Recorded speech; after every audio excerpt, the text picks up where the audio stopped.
ئەو جارە بین تەمەنەوە سێرکتەی پێشوو لە حاڵەتێک ڕاستاگەر بێت و بەڵێنەوە سێرکتە ئەگەر بێتەوە پاتری ڤۆڵتەکەی نەگۆڕی واتە هەر 1.5 بێ با بڵێن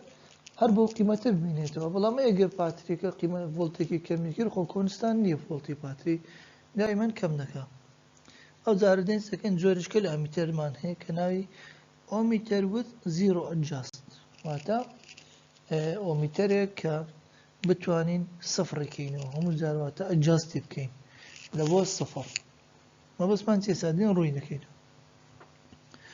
The simple ohmmeter described above will operate satisfactorily as long as the battery voltage remains exactly at 1.5 volt.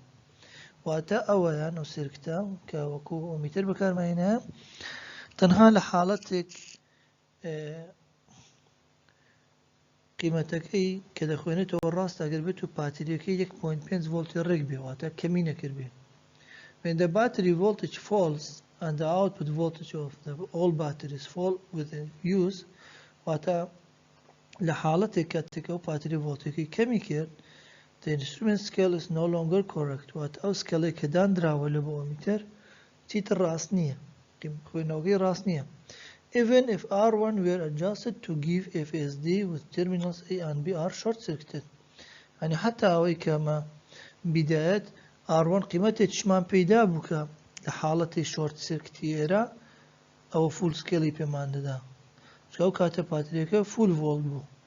کاتێکەوە ڤۆڵتی کەمی کرد بە هەما قیمەتی ئاڕوانەی ئەوە فول سکێلمان ناداتێ کەمترمان دەداتێ لێ دەڵێن is no longer correct. The scale would still be in error because now mid scale would represent a resistance equal to new value of R1 plus Rm. کەواتە کاتێک کە پاتریەکە گوتمان ڤۆڵتی کەمی کرد ئەو کاتە با بڵێن نەگە سکێلەکە لە ناوەڕاست دابنێن قیمەتێکمان دەداتێ کە R1 plus Rm قەدیم نییە دەبێ R1 plus Rmێکی نوێ بێ. Falling battery voltage can be taken care of by an adjustable resistor connected parallel with the meter R2 in figure. چۆن حەل دەکرێت ئەو کێشەی کەم دەڵم کاتێک باتری ڤۆڵتی کەم دەکە خوێندنەوەی ڕاست نییە حەلی خۆی هەیە ئەمەش بۆ حەل دەکرێت کە بین adjustable resistorێک بێنێت. adjustable resistor واتە variable resistor بەرگرێکی گۆڕاو دێنم ئەلێرەدا دەنێم بە پەڕەلێل لێرە دەبەستم لەگەڵ کە ناوی R2 دێدەنێم R2 ناودەنێم بە پەڕەلێل لەگەڵ میتەرەکەی دەبەستم واتە ئەلێرە وەکو لەو ڕسمە سیرکە ئەلێرە ئەو ئارتۆکەم بەستە هەمان سێرکتی پێشووە تەنها ئارتوەکەم لێرە بەستاوە ناوی زیرۆ کۆنتڕۆڵە تەبەن ئەوەیش خۆی هەیە ئێستا دێنلی تێدەگەن کە ئەو بەرگرەیشی چییە. Figure 3.22 کە بە مەبەستمانە فیگەرەیە و سێرکتەیە An adjustable resistor R2 connected in parallel with the meter provides an ohmmeter zero control. واتە بەرگرێکمان پەڕەل بەساوە لەگەڵ میتەرەکەی کە ناوی R2ە ئەوە zero controlمان لە بۆ دەکا. The ohmmeter terminals are initially short circuited and the zero control is adjusted to give a 0 ohm reading. This eliminates error due to variation in the battery voltage. کاتە R2 چمان لە بۆ دەکا ئەو ئێرەڕەمان لە بۆ ڕاست دەکاتەوە کاتێک ڤۆڵتی پاتریەکەی کەم دەکات. بزانین چۆنیشەمان لە بۆ دەکا. طبعا لە سەرەتا دەکە پاتریەکە فول ڤۆڵتە دێن ئێرە شۆرت پێ دەکەین قیمەتێکی وا بۆ بەرگرە دەدەین کە ئەو تەزوو FSD بێ باشە FSD بێ طبعا لێرە یەک تەزوومان نییە وەکو سێرکتی پێش و سێ تەزوومان هەیە بزانە IB مان هەیە IB کە لە باتریەکە دێت واتە تەزووی گشتیە IMێکمان هەیە کە بە کۆیلەکە دادەڕوە I2ێکیشمان هەیە کە بە بەرگری تو دادەڕوە طبعا IM کۆ I2 دەکاتە IB لێرە کاتە گوتمان کە ئەو فول ڤۆڵتە ئەو R2 ئەجەست دەکەین قیمەتێکی وای دەدەنێت کە ڤاریەبڵ بەرگرە کە ئێرە FSD بێ لە حاڵەتێک AUB شۆرت پێ بکەین بەڵام کە پاتریەکە ڤۆڵتی کەم کرد کە ڤۆڵتی کەم کرد IB کەم دەکات IBش کەم کە IM و I2 بێکەوە کەم دەکات لێ دەبینین ئەوە فول سکێلمان ناداتێت لە شۆرت سێرکێت حەلی ئەوە چیە دێم بەرگری R2 زیاد دەکەم کە بەرگری R2 زیاد کرد I2 کەم دەکە IM زیاد دەکە لەو حاڵەتە ئەو بەرگرە بە زۆر زیاد دەکەم کە ئەو IM بگاتەوە IFSD ئێرە شۆرت پێ دەکەم کە شۆرتم پێ کرد دەبینم چکە پاترێکە ڤۆڵتی کەم کردیە تەزووی IMش کەمی کردیە IFSD ناداتێ چۆن حەلی دەکەم چۆن دەکەم IFSD دێم I2 کەم دەکەمەوە کە I2 کەم کردەوە IM لەگەڵی زیاد دەکە بە زۆر چۆن I2 ینی ئەنجاز دەکەم دەستکاری دەکەم بەهۆی ئارەکە هەرچەندە R2 زیاد کەم I2 کەم دەکە کە I2 کەمی کرد بڕی ئەو کەمکردنە چێوە دەچێتە سەر IM لەگەڵ ئەو کۆ دەکرێتەوە لێ دەبینم IMەکە دەتوانم بگەینمەوە قیمەتی خۆی کە IFSDە بەهۆی بەرگری R2 ئەین دەتوانین وەکو با بڵێن چۆن تەشبیهەکەین ینی بە نمونە باسی بکەین با بڵێن ئێرە بۆڕێکی ئاوە دێ بۆڕێکی گەورەیە ئاوەکە تەوزیع دەکات لەسەر دوو لەق ئێرە و ئێرە هەر ئێرە قفلێکم لێداناوە ئەو قفلەکە دەگرمەوە ئاوەکەی کەم دەکا بەڵام چێوە دەچێتە سەر ئێرە وەکو هەمان فکرەیە قفلەکە چی لێرە بەرگرە ئاوەکە چێت تەزووە ئەو تەزوویکە لە بۆی دێ تەزوویی زۆری پێدا دەڕۆ با بڵێن دەمەوێت تەزووی کەم کەمەوە تەمە بڕی کەمەکە چێوە دەچێت دەبێت ئەو لای وەکو ئاو ئاڕەکە زیاد دەکەم وەکو وای قفلەکە بگرمەوە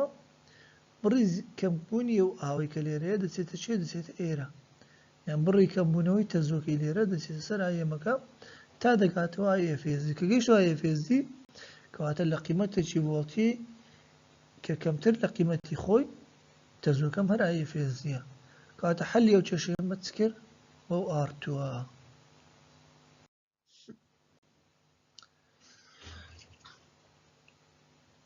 ئەو قسانی باسم کرد لێرە نووسراوە تەمان لەو فیگەرێک کە پێشوو بە پیشانماندا the battery current IB splits up into meter current IM and resistor current I2 واتە ئەو تەزوویکە هەمانە کە لە باتریەکەەوە دێناوی IBە دابەش دەبێت لە بۆ IM و I2 with terminals A and B short circuited واتە کاتێک terminal AB short پێ بکەین R2 is adjusted to give FSD وتمان R2 کە دێن دەگۆڕین دەستکاری دەکەین تا تەزووی کۆیلەکە دەبێتە FSD وەندە میتر At this time the total circuit resistance is R1 plus R2 parallel لەگەڵ RM کەواتە لەو حاڵەتەدا total resistance سێرکتەکە دەبێتە چێ ئاگەتە مشار ڕسمەکەش بکەین دەبینین R1 دەکات R1 زائیدەن R2 لەگەڵ RM پەرەڵە لۆ چکە ئەو دوانە پەرەلێلن بە پەرەلێل کۆیان کەینەوە نەتیجەکەیان دەبێتە سیریز لەگەڵ R1 لێ دەڵێم R1 کۆ نەتیجەی پەرەلێلی R2 لەگەڵ RM since R1 is always very much larger than R2 parallel with RM the total circuit resistance can be measured to equal to R1 لەبەرەوەی R1 دائما زۆر قیمەتەکەی دەبێت گەورەتر بێت لەو دوو بەرگرە لە پەرەلێلی ئەو دوانە لێ دەتوانم بڵێم تقریبا یەکسانە بە R1 when a resistance Rx equal to R1 is connected across terminals A and B the circuit resistance is doubled and the circuit current is halved ئەگەر بێتمە بەرگرێک ببەستین لە ترمینال AB کە ناوی Rx قیمەتەکەی وەکو قیمەتی R1 بێ کەواتە من چم کرد ڕێزیستانسی سێرکتەکەم کردە دوو ئەوەندە باشە کردمە دوو ئەوەندە یعنی تەزووەکە دەبێتە چی تەزووەکەی دەبێتە نیوە this causes both I2 and IM to be reduced کەواتە ئەو تەزووە دەبێتە هۆی چێ دەبێتە هۆی ئەوەی کە I2 IM پێکەوە کەم بکەنەوە لە بۆ چ to half of their previous levels ینی I2 IMەکە دەبنە نیوە کە IBەکە بوو بە نیوە IB بێتە نیوە I2 IMش دەبنە نیوە that means when A and B were short circuited طبعا لە حدە حالەتێک کاتێک AB short پێ بکەین thus the mid-scale measured resistance is again equal to the ohmmeter internal resistance R1 کەواتە لەو حالەتەدا mid-scale واتە ناوەڕاستی سکێڵەکەی resistance ئەگەر بێت و بەرگرێکمان بەسەر سکێڵەکە هێشتا ناوەڕاستی یەکسان دەبێت بە چ یەکسان دەبێت بە R1ەکە The equation for the battery current in figure 3.22 is وتلو رسم نويكا دائما تزوكا دبيت اي بي دكاتا فولتي قشتي لسر برقري قشتي فولتي قشتي كاي بي برقري قشتي دكاتا ار اكس كو ار 1 كو باراليلي او دوانا قلت ما النتيجة او دوانا بباراليل حالكين دبيت برقريك بدوايك لقل ام دو برقري دبي دوانا بباراليل حالكين اگر وادا بنين نتيجة او باراليل زور بچوكتر ل R1 كاتا دتوانم هو اهمال كم بلب اي بي بتقريبي يكسانه باي بي لسر ار اكس كو R1 طبعا حالتك اگر وادا او شرطة تطبيق بإنزا وراستا يعني ار نتيجة او باراليل زور بچوكتر ل R1 إنزا دتوانم بلب اي بي بتقريبي يكسانه با اي بي لسر ار اكس كو R1. So the meter voltage is كاتا meter voltage يعني voltage أو دو point ليرة لبويرة أو دو point meter voltage دكاتا ليرة نسيد من I B زاراني R2 parallel لقل RM يعني أو تزوى زاراني نتيجة أو دو برقري لو شكا أو دو point هيا أنا بس الشيء دتوانم من voltage بدوز مال بلا ميكسانا بvoltage أو برقرة كدكاتة IM زاراني RM دەشتوانم بڵێم یەکسانە بە ڤۆڵتی و بەرگرێک یەکسانە بە I2 زارانی R2 دەشتوانم بڵێم یەکسانە بە ڤۆڵتی نەتیجەی ئەو دوو بەرگرە کە دەکاتە چ دەکاتە ئەوە چکە تەزۆکەی دەگۆڕێ IB زارانی کۆی بەرگرەکە دەکاتە IB زارانی R2 پەڕەلێ لەگەڵ RM which gives meter current as کاتە ئەو تەزوە دەکاتە تەزوی و بەرگرە تەزوی میتەرەکە دەکاتە VM VM که چه بو ولتی و دو پوینتی بو که کردی اوا VM لسر RM که تزویر دکاته ولتی که لسر برگره که VM که کدوم دکاته IB زارانی R2 parallel لگل RM لسر RM که دکاته IM. Each time the ohmmeter is used, terminals A and B are first short circuited. And R2 is adjusted for 0 ohm indication on the scale. What هم كاتي كم زورا ohmmeter بكار دين دبي أي بي short في بكين كshort ما بيكر دبي R2 كبرشوي يقدس كاري بكين ك تزوكا بقاته FSD. If this procedure is followed, then even when the battery voltage falls below its initial level, the scale remains correct. كاتا قربتو ما procedure ما كرت حتى اويكا باتريكا فولتيج كم بو سكيلكي براسي دمينتوا خوينا اوكي غلط درنات او اكزامبل هسه حل ديكن زياتر حالته ما لبورم نكاتو example the ohmmeter circuit in figure what else figure كذا معناه ohmmeter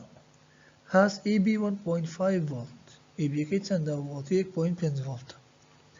R1 كي 15 كيلو اما 15 كيلو RM كي 50 اوم و R2 شي 50 اوم او 50 وش 50 اوكي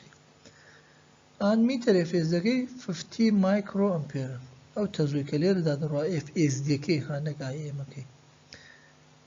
FS دي كي 50 مايكرو كنت من FS دي تيا FS قيمتك لقيمتك يعني IM ماكسيمم قيمتي IM بيدلين IFSD. Determine the ohmmeter scale reading at 0.5 FSD. آیا ohmmeter که چند دخوینه توا يعني RX که چنده کاتک تزوی IM که بگات نیوی 50 که 25 يعني آیا که IM که 25 بی RX چنده او ده کاری کما and determine the new resistance value that R2 must be adjusted to when EB falls to 1.3 volt. R2 دبي بكينة سنت بو إخوانوي راز درسي كاتك باتريك فولتي كم كم بيت 1.3 فولت دبي R2 كيف بكينة سنت R2 خوي 50 كنت من كباتريك فولتي كم كرد دبي R2 دسكاري بكين R2 دبي كم سنت بو تعويزي أو كم بونه وكم كلا باتريك هيا Also recalculate the value of Rx at 0.5 FSD when EB 1.3 volt. دیسان کە ڕاستت کردەوە کرد لە ئەو 50 دەستکاری کرد دیسان قیمەتی Rx لۆ بخوێنەوە یان لۆ بدۆزەوە لە 0.5 FSD کەی. اوكي بين سەرەتا لە 1.5ەکە حەلیکەم زانانی ئایا Rx چەندە دێم دەڵێن VM دەکاتە ڤۆڵتی ئێرە دەکات IM جاران RM IMەکەم چەندە 25 مایکرۆ جارانی RM ئەکە 50 ئەو 50 ڕسمەت پێشی گرتووە ئەو 50 دەکاتە 1.25 ملی ڤۆڵت یعنی ڤۆڵتی ئێرە لە بۆ ئێرە 1.25 ملی ڤۆڵتە. I2 دەکاتە چەند I2 کە دەکاتە VM لەسەر R2 1.25 دابش 50 دەکاتە 25 مایکرۆ ئەمپێر باشە 25 مایکرۆ ئەمپێر. طبعا لێرەمە لێ 25 ماندانە چکە دەڵێ at 0.5 FSD لێ کردمان دابش دوومان کرد ینی 0.5 جارانی 50 کاتە 25 ئەگەر تەماشاکەین I2 IM هەمان قیمەتیان لۆ دەرچووکە 25 لۆ لەبەرەوەی بەرگریەکانیان یەکسانە ئەگەر بەرگریەکان یەکسان نەبە هەمان قیمەت دەرنەدەچۆن کات ئێستا I2 دۆزیەوە کە 25 مایکرۆ ئەمپێرە. ئێستا دەتوانم